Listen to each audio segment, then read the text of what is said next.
Hi everyone. I hope everyone is enjoying the God of High School anime because, as someone who's been following the webtoon for a long time, I'm definitely loving it so far. So in this video, I wanted to give people who are interested a small peek at how powerful Morijin is. And boy, he is really strong. Now, please be warned, there will be spoilers, but I tried my best not to spoil any part of the story or plot. Again, this is a peek. I will not be covering every single thing for those webtoon readers out there.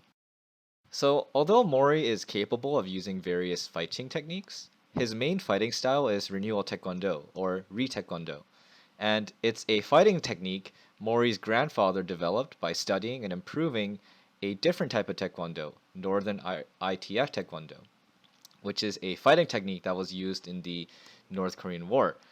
I won't get into all of Re Taekwondo's techniques, but it mostly emphasizes kicking and often incorporates some kind of body rotation into its techniques. One ability that Mori has is he is able to go beyond his limits by hitting a pressure point on his head. This is called limiter removal. There are various levels of limiter removal, from limiter removal times 2, for example, used by this guy, all the way to limiter removal times 250,000 used by Mori when he fights against literally Satan at one point in the story. The flip side is that after some time, Mori will have to endure a huge amount of pain, known as the rebound. So it's kind of like the Kaioken from Dragon Ball Z. Now let's get to more of the juicy part. Again, spoilers ahead. Mori Jin is Jecheon Daesung, aka Sun Wukong, aka the Monkey King. No, he is not borrowing the power of the Sun Wukong. He is literally Sun Wukong, the Monkey King. He is a god. Now, as the Monkey King, Mori has access to an arsenal of weapons, but the ones that show up the most in the story are the Yoi and the Kinto-un. I'm not sure if I'm pronouncing both of them correctly, but the Yoi is basically this rod, right, that Mori can bend to his will.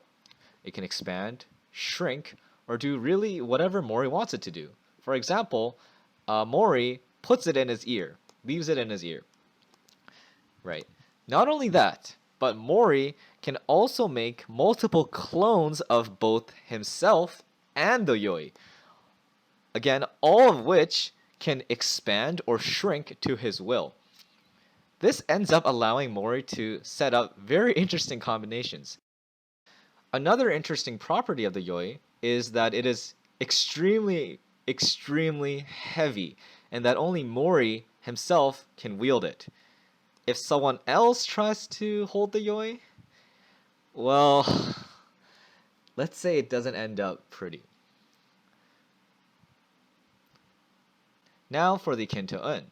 The Kinto-un is basically a huge cloud that Mori can summon, which he generally uses to call down beams of lightning onto his opponents. Like, he can literally spam this thing endlessly, almost infinitely, actually.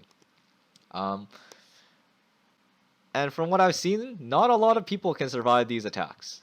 The Kinto-un has other uses, such as being used as a form of transportation, like Nimbus from Dragon Ball Z.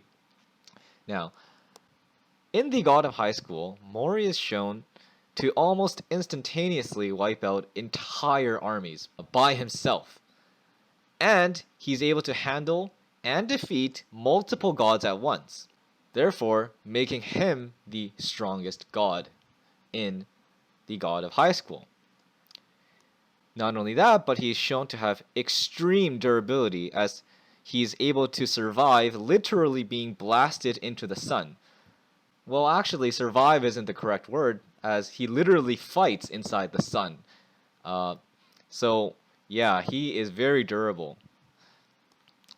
Mori also displays super speed, as his physical attacks move so fast that they are able to bend space.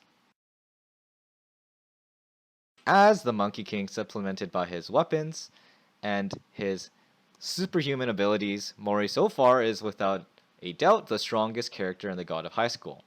There are a lot of things I didn't cover in this video, but again, it was just a peek. Hopefully, you get the idea of how powerful Jin Mori is now.